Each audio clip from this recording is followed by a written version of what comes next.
Salut, ici Maps! Bienvenue à ce book haul de l'été parce que je fais ça de manière saisonnière vu que j'achète pas tant de livres que ça. Quoique depuis que j'ai ma chaîne, je me suis vraiment démentie plusieurs fois. Mais bon, donc, puis même à ça, cette fois-ci, j'ai pas tant de livres. J'ai été somme toute raisonnable, donc c'est agréable. Puis, c'est pas mal ça, fait qu'on va dive in dans les achats que j'ai faits durant l'été 2019. Le premier achat que j'ai fait, je ne me souviens plus dans quel contexte. Je pense que j'avais gagné un certificat cadeau chez Michabou, la librairie à Elmer. Ben, une librairie à Elmer. Puis, ce livre-là, je le vois partout, tout le temps. Il m'intéresse. Donc, j'ai décidé que c'était l'occasion pour l'acheter. Ton absence m'appartient de Rosemée Automne T. Morin. Elle a un nom plus long que le mien. Incroyable. Donc, j'étais son unique fille, j'allais devenir son projet. L'expérience devait durer 2 ans. Contre toute attente, elle s'est étendue sur 14 années. Ce qui suit n'est pas un joli conte. C'est une enfance en accéléré, une vie de maniaque, un quotidien orchestré par un tendre égocentrique qui me laisserait plus démunie que je ne saurais l'avouer. Rosemée Automne T. Morin a perdu son père quand elle avait 16 ans. Atteint d'un cancer, il s'était donné une mission avant de mourir, faire de sa fille la femme qu'il considérait comme parfaite. Une féministe affirmée, égoïste, cultivée, dérangeante, l'auteur comprend aujourd'hui qu'elle s'est fait imposer une personnalité dans l'urgence et dans cet essai intime tente de saisir l'héritage laissé par son enfance effrénée. Mettant ses talents de portraitiste au service de sa quête de sens, elle interroge également 6 personnes qui ont, elles aussi, grandi dans un cadre hors de l'ordinaire. Un ouvrage coup de poing sur l'identité porté par une écriture d'une grande vulnérabilité. Avouez que ça vous donne vraiment envie de le lire vous aussi. Les 3 prochains achats, je les ai faits lors de la journée du 12 août. J'achète un livre québécois et moi je me suis pas contentée d'un seul, j'en ai acheté 3. Donc celui-là, je l'ai croisé justement à la librairie Bouquinard où j'ai passé mon 12 août. Et le titre m'a juste comme flabbergasté. La plupart du temps, je m'appelle Gabrielle de Stéphanie Meunier. Gabrielle travaille dans une école avec des jeunes en difficulté parce qu'elle ne veut pas quitter l'enfance et qu'elle excelle à aider ceux qui ne veulent pas de son aide. Elle s'attache à des jumeaux et se prend d'affection pour leur mère. Les 2 femmes amorcent alors un dialogue dans lequel se mêlent leurs souvenirs et leurs rêves. Jasmine raconte ses enfants dysfonctionnels. Gabrielle révèle sa jeunesse avec un père aimant et une mère fragile qui s'appelait tantôt Maria, tantôt Suzanne. Ce livre est le récit de l'amitié que rien ne distingue de l'amour lorsqu'il s'agit de porter assistance aux êtres que la maladie isole et de reconnaître dans leur folie une façon de se protéger du monde et de se faire aimer. À l'image de cette île où des enfants descendent des chemins pleins de trous en riant, ce roman nous fait passer du plus grand malheur au plus grand bonheur au point de les confondre. Stéphanie Meunier atteint à cette profondeur par une écriture qui épouse et épuise la surface des choses comme si le cœur était un 6e sens. On sort ravi de cette lecture semblable aux enfants qui réussissent à être heureux avec leur corps, heureux au complet. Par la suite, j'ai acheté La Petite et le Vieux de Marie-Renée Lavoie. C'est le 2e ouvrage que je vais lire de cet auteur. J'ai lu au début de ma chaîne Autopsie d'une femme plate, donc je vous mets le lien en haut, et j'avais vraiment beaucoup aimé ça, donc je me suis dit pourquoi ne pas renouveler l'expérience avec cet auteur et pourquoi ne pas l'encourager. Une critique unanime a soulevé la parution du premier roman de Marie-Renée Lavoie. Mais on parle pas de lui, on parle du premier. Et lui, c'est quoi qui se passe là-dedans? Ah! Roman empreint d'une grande tendresse et porté par les personnages attachants, La Petite et le Vieux est habilement construit à partir d'oppositions. Hélène, une enfant de 8 ans issue d'une famille aimante, se lie d'amitié avec Roger, un retraité solitaire. Tous deux habitent un quartier populaire de Québec dans les années 1980 qui contraste fortement avec le milieu aristocratique français de la fin du 18e siècle où évolue Lady Oscar, l'héroïne du dessin animé préféré d'Hélène. Lady Oscar est le capitaine de la garde rapprochée de Marie-Antoinette, et ses exploits pendant l'effervescente époque de la Révolution française suscitent l'envie et l'admiration de la jeune fille. Celle-ci, en plus de sa vie d'écolière, effectue un monotone travail de camelot puis de serveuse dans un bingo. Son imaginaire débridé lui permet heureusement de s'évader d'un quotidien rendu avec un effet de réel saisissant. Sous la plume d'une romancière douée, d'un grand sens de l'observation et maniant avec habileté les niveaux de langue, c'est une famille, une rue, un quartier qui s'anime. Et puis, Prague de Maude Veilleux.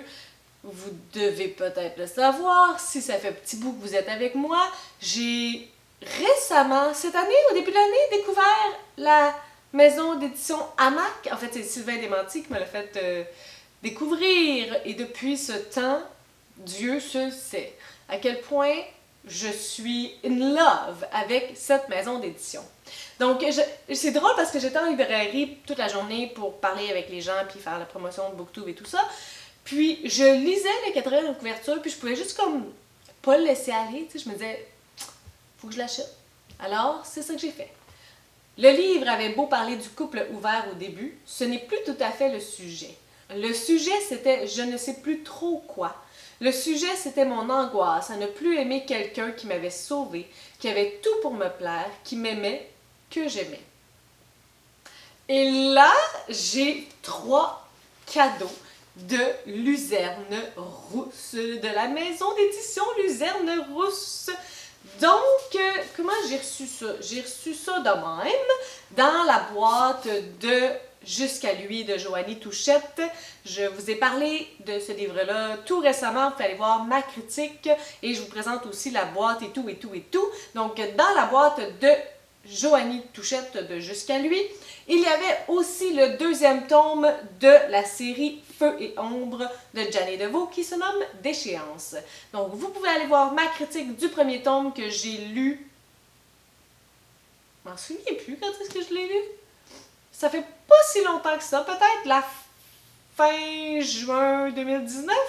Donc, je vais pas vous lire le 4e de couverture parce que ça va vous spoiler le premier. Mais allez voir le premier, c'est une romance fantastique. Donc, c'est ça. Et puis, celle-là, c'est une romance jusqu'à lui et on m'a dit que c'était un tome 1. Moi, je savais pas ça. Ben, c'est marqué 1. C'est pas vite, là. Moi, je suis comme tome unique. Ben, pas tout. Bon, ben, ça a l'air que c'est un tome 1 d'une série de plusieurs livres.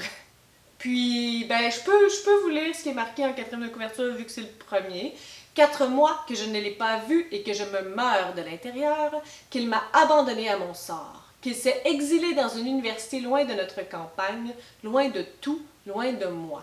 Si j'étais persuadée, en débarquant là-bas, que ma présence à elle seule suffirait à reconquérir l'homme de ma vie, mes espoirs s'amenuisent de jour en jour. Il m'a reléguée au rang de Miss Invisibilité, comme si je n'existais plus, comme s'il n'y avait jamais eu de nous.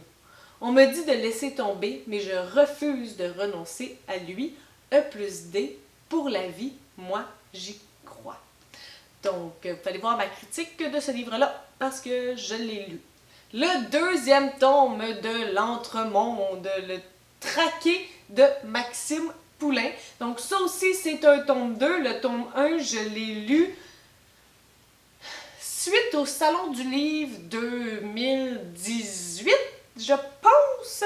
Donc, ça fait un bout. C'était vraiment hors de ma zone de confort parce que c'est comme fantastique horreur. To be continued. Donc, je vous parlerai pas non plus, ben, je vous lirai pas le 4e de couverture du 2e tome, mais vous allez voir ma critique du 1er tome pour vous aider de tout ça.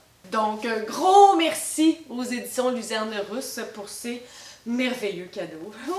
Vous savez pas la joie que j'ai lorsque je reçois un paquet avec un livre dedans. C'est euphorique chez nous, ça n'a pas de bon sens. Et finalement, en fait, ceux-là, ce ne sont pas des achats ni des services de presse. Ma maman a fait un ménage dans sa bibliothèque et m'a laissé certains livres qu'elle pensait qui pourraient m'intéresser. Donc, les voici. Le premier, c'est La contrebasse de Patrick Süskind. Donc, probablement que vous ne le savez pas, mais j'ai fait des études en musique, j'ai fait mon conservatoire de musique en contrebasse, donc ce livre-là a un peu un aspect significatif. Je ne me souviens pas si je l'ai lu. La contrebasse est l'instrument le plus gros, le plus puissant et le plus indispensable de l'orchestre. Le plus beau aussi, dit d'abord le contrebassiste. Mais bientôt l'éloge pompeux laisse affleurer les frustrations et les rancœurs du musicien et de l'homme. Et peu à peu, la haine, d'abord refoulée de cette encombrante compagne, s'exprime, se déchaîne et explose jusqu'à la folie. Ce monologue tragique et drôle par l'auteur du best-seller Le Parfum tient l'affiche en Allemagne depuis des années, interprété à Paris par Jacques Villeray. Il a reçu un accueil triomphal. Et c'est tout petit puis c'est écrit gros là. Ouais. Celui-là, je sais pas si je l'ai lu. Dans mon village, il y a belle lurette de Fred Pellerin.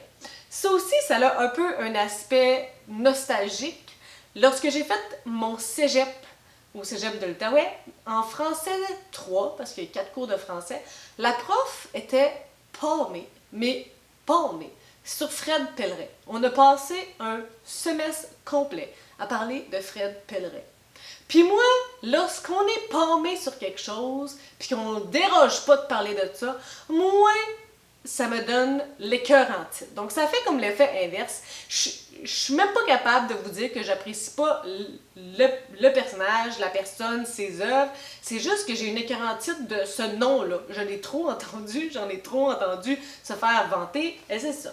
Là, je sais pas ce que je vais faire de ça. Il y a un CD, puis je pense que c'est des contes. Je sais pas si c'est adapté pour des enfants. J'avais pensé de l'amener dans ma classe de maternelle. Mais il faudrait que je l'écoute avant, voir si c'est approprié. Il faudrait que je le lise avant, voir si c'est approprié.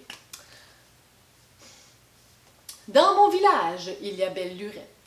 C'est une suite de légendes mystérieuses, autant chargées d'amour que d'humour, qui sont venues à moi par la bouche de ma grand-mère. Plongeant dans le passé de mon village, ces histoires redonnent de la couleur au blanc de mémoire, redonnent vie aux morts et font reluire la belle lurette, cette fille à la peau d'or dont on a tous entendu parler. Servie en petites tranches minces avec quelques beurrées de vieille parlure, les contes de mon aïeul se prennent comme des souvenirs trop beaux pour ne pas être vrais. Et finalement, vous allez peut-être être surpris de ça, mais ma mère, elle a eu et a encore une passe de vampire assez importante dans sa vie. Et donc, les chroniques des vampires de Anne Rice, elle ne les a pas lues, mais elle les a écoutées. Je sais pas si j'en ai écouté un au complet dans ma vie, j'en ai aucune idée. Mais voici la trilogie, donc je sais pas dans quel ordre ça va, là, attendez. Ils n'ont jamais été lus, là. Mais ils sont jaunes puis ils n'ont jamais été ouverts. C'est lequel le premier? Si tu marquais quelque part, ça serait intelligent. Oh, thriller fantastique, hein, ouais. Entretien avec un vampire. Je pense que c'est La Reine des Damnés, le premier. Ça. C'est pas facile à savoir c'est lequel le premier. Il y a comme des chiffres en haut, mais ça n'a aucun lien, là. C'est quoi ces chiffres-là? C'est quoi cette niaiserie-là? Je commence par lequel? Peut-être lui? Parce que lui, ça dit qu'il n'y a pas d'autres livres de Anne Rice, fait que c'est peut-être lui le premier. 1985. Après, donc, Lestat le vampire. Puis après ça, ça serait... Là, lui, c'est marqué 1976. Fait que lui, il serait le plus vieux. Et lui... Ça n'a pas de bon sens, parce que c'est pas clair, là. C'est désagréable. 1988. Fait que ça serait lui en premier. L'autre. Puis là. De nos jours, à la Nouvelle-Orléans, un jeune homme a été convoqué dans l'obscurité d'une chambre d'hôtel pour écouter la plus étrange histoire qui soit. tandis que tourne le magnétophone. Son mystérieux interlocuteur raconte sa vie de vampire. Comme l'intervieweur, nous nous laissons subjuguer, fascinés et entraînés à travers les siècles dans un monde sensuel et terrifiant, où l'atroce le dispute au sublime. Véritable livre culte, premier volet. Ah, ben c'était marqué là. Désormais incontournable chronique des vampires, entretien avec un vampire, renouvelle totalement l'un des mythes les plus riches et les plus ambigus du fantastique.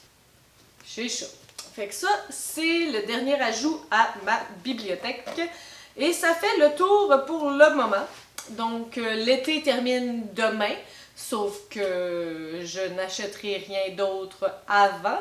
Par contre, si vous êtes intéressé à participer à la journée J'achète un livre franco-ontarien, ça semble une initiative assez collée sur la précédente J'achète un livre québécois du 12 août.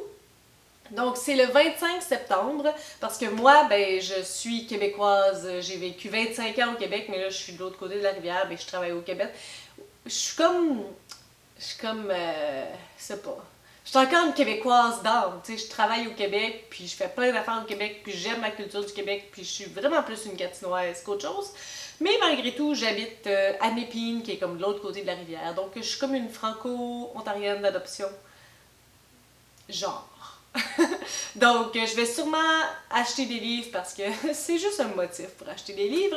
Puis, je vais vous mettre un lien qui a l'air vraiment intéressant avec différents auteurs franco-ontariens. Puis, lorsque je suis tombée sur cette liste-là, sur le coup, j'étais comme « Ah, mais lorsque je me suis mise à lire les descriptions de livres, ah là, j'ai vraiment eu un solide intérêt. » Alors, sur ce, c'est terminé pour ma vidéo Book Haul de l'été. Si vous êtes rendu jusque-là à la fin de ma vidéo, merci énormément.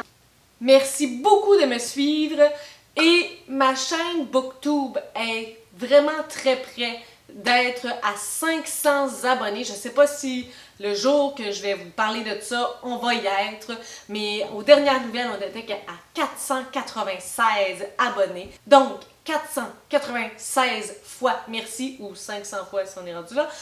Et je voulais faire une vidéo spéciale pour les 500 abonnés. Peut-être une FAQ, si c'est ça qui vous intéresse. Je n'ai pas l'impression que ma vie est vraiment palpitante, là. Mais si vous avez des questions, n'hésitez pas à me mettre ça en commentaire. Je vais tout ramasser ça, je vais faire une vidéo, je vais faire quelque chose pour célébrer cette grande famille livresque. Sur ce, si vous avez des commentaires, des suggestions, des critiques, n'importe quoi, faites ça en dessous de ma vidéo. Je publie des vidéos à tous les 3 jours. Même si je voulais changer mon mode d'horaire, ça a l'air que j'aime ça les 3 jours. Sur ce, merci d'être à l'écoute. Si vous aimez cette vidéo, n'hésitez pas à mettre un petit pouce ou à vous inscrire à ma chaîne si vous n'êtes pas encore dans la Maps Family. Et sur ce, je vous souhaite de bonnes lectures.